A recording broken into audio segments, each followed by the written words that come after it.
Halo Sobat Hukum, bersama saya Natalia Rusli. Hari ini saya buat vlog pertama saya, yaitu akan saya mulai dengan keseharian saya, mulai dari pagi sampai malam. Mungkin setiap hari itu kegiatan saya bisa selesai antara jam 10 sampai jam 12 malam. Nah, hari ini kita mulai di jam 10 lewat activity saya di kantor. Dan sebentar lagi, Sobat Hukum, ada tamu yang khusus, yang istimewa, yang akan datang mengunjungi saya. Kita lihat ya, siapa mereka? Oke. Para sahabat, saya Ferry Edianto, mantan reporter Rakyat Merdeka dan redaktur di harian Pos Metro Jawa Post Group. Hari ini saya mengelola media meganews.id yang sudah saya kelola selama 1,5 tahun terakhir, dan itu Meganews ada berkat sokongan dari Ibu Natalia Rusli, seorang advokat ibu kota yang tengah naik daun, yang saya kenal 1,5 tahun lalu dari Alvin Lim, rekannya. Kawan-kawan, hari ini kita dihadapkan pada dua pilihan persoalan antara Ibu Natalia yang selalu disebut-sebut dan disinggung-singgung oleh Alvin Lim dengan konotasi jelek. Perjalanan kedua orang ini saya ikut mengawali. Seperti apa sosok Natalia, seperti apa sosok Alvin Lim, saya tahu persis. Apa yang digembar-gemborkan oleh Alvin Lim tidak seperti itu Ibu Natalia. Dia adalah figur wanita tangguh yang bisa membuat pencerahan kepada klien-klien nasabahnya, sehingga ada beberapa kasus yang ditanganinya berhasil diselesaikan tanpa harus melalui proses hukum di pengadilan. Sampai saat ini saya masih berteman baik dengan Ibu Natalia, dan saya apresiasi betul atas kerja dia selama ini. Yang saya lihat dia begitu care dengan pekerjaannya. Adapun urusan dia dengan Alvin Lim, saya banyak ketahui, tetapi sampai saat ini saya tidak mau ikut berkomentar.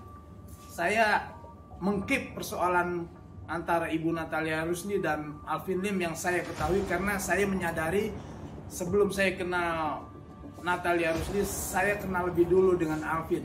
Tetapi lama-kelamaan saya lihat Alvin ini makin besar kepala. Dia lupa sejarah. Proses dia sampai hari ini saya ada di belakang dia yang ikut mengawali dan membesarkan dia. Tanpa saya mungkin dia tidak akan sebesar ini. Dia berproses dimulai dari datang ke Balai Wartawan Polda Metro Jaya. Dia datang, waktu itu saya sebagai pengurus Pokja harian di Polda Metro Jaya. Kemudian ada satu lagi Pak Naik Pangaribuan, dia ketua Forum Wartawan Polda Metro Jaya. Jadi ketika itu ada dua tandingan. Pak Alvin Lim belum siapa-siapa ketika itu. Dia datang menghampiri saya dan dia meminta untuk didukung lewat pemberitaan atas case yang dia bawa. Nah, ketika itulah saya melihat ada keinginan dia untuk maju, makanya saya topang lewat pemberitaan ketika itu. Namun di tengah perjalanan ada kongsi atau pecah kongsi pekong antara Ibu Natalia dan Alvin Lim. Saya diseret-seret, saya disebut bodrek, saya disebut wartawan bodrek. Itu yang saya tidak terima. Tapi sampai hari ini pun saya tidak mempersoalkan dan membawa kasus itu ke ranah hukum, karena bagi saya satu kawan, satu musuh terlalu banyak. 1000 kawan bagi saya masih kurang. Saya maafkan Alvin dengan segala kelebihan dan kekurangannya. Sampai saya disebut-sebut bodrek, saya terima. Padahal ini, sahabat, saya ini sudah wartawan utama, level tertinggi di puncak kewartawanan. Untuk bisa mendapatkan ini prosesnya 12 tahun baru bisa dapat. Jadi apa semua yang disampaikan oleh Alvin Lim itu tidak berdasar. Kemudian satu lagi, soal adanya acara pocong ketika itu yang dilakukan di istana terkait dengan unjuk rasa terhadap Indosuria, saya adalah salah satu wartawan yang ikut hadir di lokasi itu bersama Putra, mantan wartawan dari MNC yang menjadi penyokong kegiatan Pak Alvin ketika itu. Saya tahu pocong itu bukan atas dasar inisiator dia. Pocong itu diadakan atas inisiator dari Ibu Natalia Rusli. Tetapi Ibu Natalia Rusli ketika itu hanya di belakang panggung, sehingga Alvin yang punya dapat nama. Itulah gambaran dari kedua sosok yang saya kenal ini.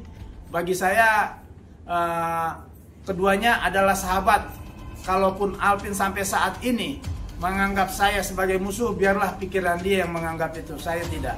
Ada lagi satu hal terkait soal kerjasama antara Natalia Rusli dan Alvin Lim yang saya ketahui persis terkait dengan demo aksi pocong di istana beberapa waktu yang mendemo kasus Indosuria. Ada hal yang saya lihat di sini, Alvin Lim memplesetkan seolah-olah dia yang punya peran seorang diri, padahal no. Saya hadir di situ di lokasi unjuk rasa itu bersama Putra, mantan wartawan MNC, meliput langsung kegiatan itu. Yang ketika itu Alvin berada di depan, Ibu Natalia digeser ke bagian belakang, seolah-olah itu adalah panggung itu punya Alvin seorang. Padahal no, tidak demikian. Saya bisa buktikan. Ini adalah saksi fisik pocong-pocong itu yang ada ketika berdemo di istana, mendemo kasus Indosuria. Dan foto-foto yang dipakai itu adalah foto-foto saya ketika itu. Inilah dia orang-orangnya. Jadi saya menggambarkan kepada pemirsa bahwa ini adalah inisiator yang dimunculkan dari Ibu Natalia Rusli, pocong-pocong ini. Idenya dari Ibu Natalia Rusli. Data kemarin tujuannya untuk apa ini? Kami bangkit dari kubur. Kami tidak terima. Kami tidak terima. Kalau kami ini ada yang menyalahgunakan, kami tidak terima. Terus kenapa Anda menemui saya? Saya kan wartawan. Kami minta tolong pada Bapak. Kami minta tolong. Kalau saya tidak kenal siapa-siapa di sini, kami hanya berjuang. Kami hanya berjuang untuk Indosuria. Dan di sini kami hanya kenal dengan Mbak Sela yang masuk ke dalam Master Trust Law Firm-nya. Oh gitu. Iya. Oke, minta tolong Pak, minta nanti tolong. Nanti saya ketemukan dengan Ibu Natalia ya. Iya. Sebentar ya. Baik. Para pocong ya. Iya. Selamat siang Ibu. Ibu, ini ada tamu yang kemarin dari Istana Presiden waktu acara demo. Dia ingin datang menemui Ibu. Katanya mereka tidak terima ada pengakuan sepihak dari rekan Ibu bahwa kasus Indosuria itu berhasil karena dia. Padahal ini menurut mereka berhasil karena peran mereka semua. Ini orang-orangnya, Bu. Iya. Iya Ibu, kami Iya. pahlawannya Ibu, kami Iya. pahlawannya. Iya. Kami yang berjuang Ibu. Kami yang berjuang. Kami tidak terima. Kami tidak terima. Perjuangan kami. Iya. Oke. Silakan duduk. Iya, Ibu. Duduk biar kita bahas sama-sama. Iya, Ibu. Oh, ini juga ada Pak Jokowinya. Iya, kami hadirkan sama Pak semua, Listio Ibu. Sigit. Iya, Ibu. Selamat pagi, selamat siang. Silakan duduk. Bang Ferry pagi-pagi udah nyamperin saya nih. Ya, saya pikir ada apa ya kan, terus bawa teman-teman pocong. Kalau nggak salah teman-teman pocong ini kan yang kita pakai ya untuk demo di Monas kemarin ya tentang kasus Indosuria.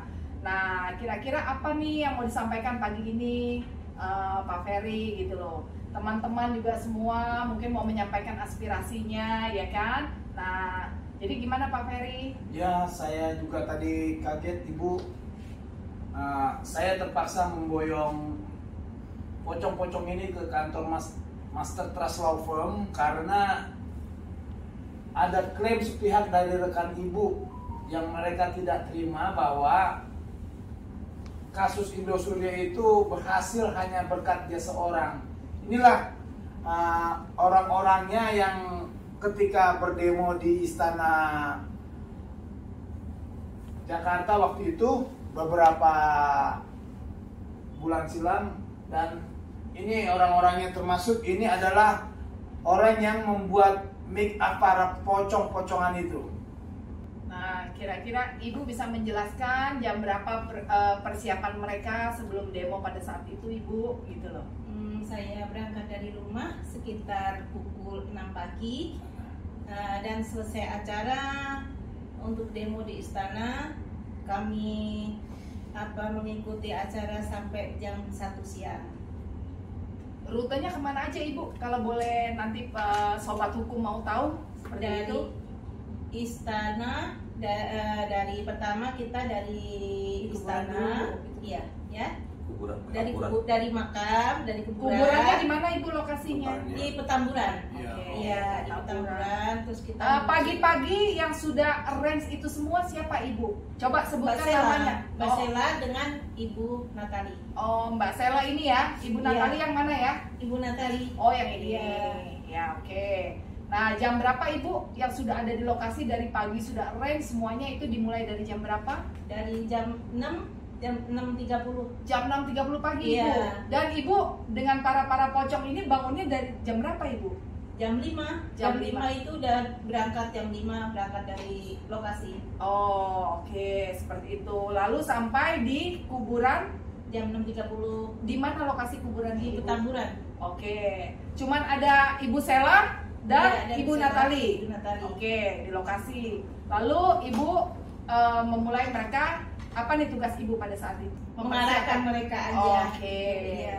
Jadi tempat shoot pertama adalah lokasinya di Petamburan. Petamburan. Oke. Lalu kedua, Ibu, lokasi shoot kedua di mana? Di kantor. Di kantor. Kemayoran. Iya. Oke. Itu menampilkan sosok, kalau tidak salah, sosok izin Pak Presiden Pak Jokowi, Iya. dan izin Pak Kapolri Iya. Pak Listio Sigit, ya. Jadi pada saat itu karena saya memang ada di lokasi dan saya tahu bagaimana mulai dari preparation sampai pelaksanaan sampai berakhir di mana, Ibu? Untuk di lokasi demonya di Istana Presiden depannya Monas. Iya. Oke. Nah, ini sobat hukum, Ibu siapa? Bu Sulis. Ibu Sulis adalah makeup artist dari para pejuang-pejuang kami ini, gitu. Nah, jadi ini pejuang kami ini bukan orang-orang bayaran yang dipanggil secara sengaja untuk membuat vlog ini, tidak ya. Jadi mereka adalah pahlawan-pahlawan membela rakyat miskin yang tertindas akibat investasi. Nah, seperti itu.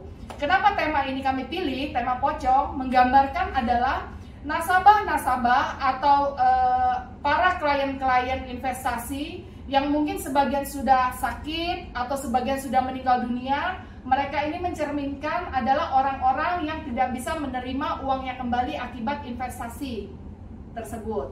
Nah, kenapa dipilih judul dengan pocong, demo dengan pocong? Itulah ide kami atau aspirasi kami mewakilkan rakyat yang tertindas akibat investasi. Oke, mungkin sekarang bisa dilanjutkan. Kira-kira siapa pemimpin dari para pocong ini? Ya, Bapak kami. siapa? Saya Bapak Wahyudi. Ya, saya ketua dari rombongan tim pocong ini. Ya, berikut dengan Bapak Kapolri sebagai pemerannya, yaitu Saudara Jaki, dan sebagai pemeran Bapak Jokowinya yaitu Saudara Ajil. Dan semua tim saya ini tergabung atas kerjasama dari Mbak Sela, bukan dari siapa-siapa. Saya tidak tahu dari siapa-siapa, saya hanya tahunya Mbak Sela dan Ibu Natali yang saat ini ada di Master Trans Law Firm-nya. Jadi untuk menang yang namanya si A, nama si B, saya pun tidak tahu. Saya hanya kenal dengan Mbak Sela dan Ibu Natali saja. Bukan begitu teman-teman semuanya? Betul. Ya, begitu Ibu. Mungkin izin ya untuk sobat-sobat hukum semua, kenapa saya dalam acara demo ini saya tidak mau tampil sesuatu yang luar biasa untuk mengakui kemenangan ini ya. Tapi yang lebih luar biasa adalah bagaimana aspirasi para nasabah investasi ya bisa mendapatkan keadilan di negara ini ya. Kenapa figur dipilih Bapak Jokowi? Hanya Bapak Presiden yang bisa mengerti kesulitan rakyat Indonesia ya. Dibantu dengan Bapak Listio Sigit sebagai Kapolri kita, Kapolri Negara Republik Indonesia. Nah, figur beliau-beliau inilah yang telah menolong kami ya, menolong kami dalam arti kata bisa memberikan keadilan bagi rakyat-rakyat Indonesia yang tertindas seperti itu. Dan untuk acara selanjutnya mungkin saya bisa berikan ke Bang Ferry untuk tanya jawab. Dan sekali lagi, bukan siapa yang menjadi jagoan atau pahlawan dalam demo ini, tapi yang paling penting adalah rakyat Indonesia, aspirasi masyarakat Indonesia bisa didengar oleh Pak Presiden Jokowi dan Bapak Kapolri, Bapak Listio Sigit. Terima kasih. Ada satu lagi di sini dalam kegiatan ini kan adalah bagi pocong-pocong ini ikut membantu dalam penanganan kasus hukum nasabah yang gagal bayar. Yang salah satu di antara dari figur yang luput dari peran mereka ini adalah Sela staf dari Master Trust Law Firm. Oh ya, Mbak Sela, bagaimana bisa diceritakan gambaran ketika itu mengapa Pak Sela bisa menghadirkan orang-orang ini dalam kegiatan acara unjuk rasa pocong di Istana Jakarta ketika itu? Karena awalnya memang mereka rekan saya. Ini kita udah sering kerja sama bareng. Jadi pas waktu kemarin ada demo, saya udah langsung kontaknya Pak Wahyudi bersama timnya ini. Dari awal perizinan segala macam juga mereka ikut ambil andil. Berapa lama proses untuk preparing dari acara disampaikan sampai kepada action itu? Persiapannya hampir 1 minggu dari kita nggak ada kostum pocong ya Pak ya. Kita cari siapa yang cari itu kostumnya? Gitu. Ya, kostumnya kita koordinasi terus sama Mbak Sela. Siapa yang bawa make up, siapa yang nyari baju, iya betul, Pak Kapolri. Semuanya hanya saya, kami dan tim dan Mbak Sela saja yang sering-sering konfirmasi. Nah, itu aja. Iya. Sampai pengurusan dari antigen waktu itu juga. Oh iya, kita antigen dulu. Kita antigen dulu. Antigen juga kita bersih semua. Kita antigen semua. Waktu itu juga Mbak Sela yang menyuruh kita semua antigen. Kebetulan dekat rumah kita sudah beres antigen, bukti antigennya juga kita sudah serahkan ke Mbak Sela. Gitu. Jadi di sini semua kita hanya kenal Mbak Sela saja. Oh gitu. Terus harapan Anda tadi datang menemui saya kemarin sudah saya pertemukan dengan Ibu Natali. Sekarang apa pesan Anda kepada Pak Jokowi dan Bapak Kapolri Listio Sigit? Ya, Pak Jokowi dan Pak Kapolri, semua ini berkat kerjasama kita semua sebagai pocong-pocong ini, ya kita semua di sini menang. Jadi atas kemenangan itu jangan sampai diambil alih oleh satu orang saja, mengakui. Begitu Pak Jokowi, saya sebagai pocong yang tertindas, ya kan, hanya bisa menyampaikan seperti itu Pak Jokowi, Pak Kapolri. Kami di sini sekali lagi menekan, ya, tidak hanya satu orang, tidak hanya sepihak saja. Di sini kami sebagai tim pocong, Pak Jokowi dan Kapolri, sekali lagi saya nyatakan hanya kenal Mbak Sela dan Ibu Natali yang saat ini di Master Trust Law Firm-nya. Terima kasih. Betul semua teman-teman? Betul. Terima kasih karena sekali lagi saya tekankan, saya tampil bukan untuk jadi pahlawan.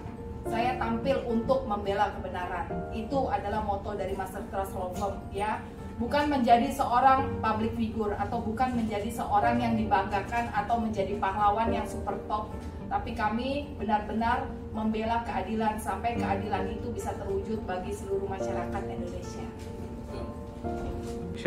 Oke, Sobat Hukum, terima kasih untuk waktu dan kesempatannya.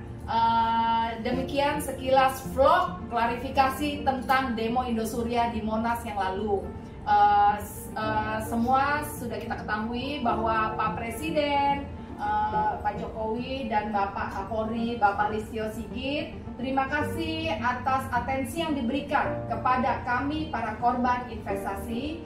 Semoga Bapak Presiden dan Bapak Kapolri dapat selalu menjalankan tugas demi kepentingan seluruh masyarakat Indonesia. Terima kasih.